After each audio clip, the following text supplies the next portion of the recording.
لیلۃ القدر خیر من الف شہر، شب قدر 1000 مہینوں سے افضل اور بہتر ہے۔ اگر 1000 مہینے کا حساب لگایا جائے تو 83 سال 4 ماہ ہوتے ہیں۔ اللہ تبارک و تعالیٰ کی اس امت پر کتنی بڑی مہربانی ہے کہ صرف ایک رات میں عبادت کا ثواب 83 سال 4 ماہ کے بقدر بڑھا کر عطا کر دیتا ہے۔ اللہ اکبر۔ شب قدر وہ مبارک رات ہے جس میں اللہ تبارک و تعالیٰ کا کلام نازل ہونا شروع ہوا، جو عزت و حرمت کی رات ہے، جو امن و سلامتی کی رات ہے، جس میں سارے دنیا کے لیے امن و سلامتی کا پیغام اترا۔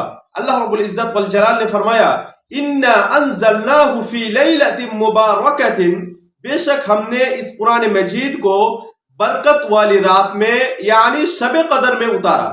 اِنَّا كُنَّا مُنذِرِينَ، بے شک ہم ڈرانے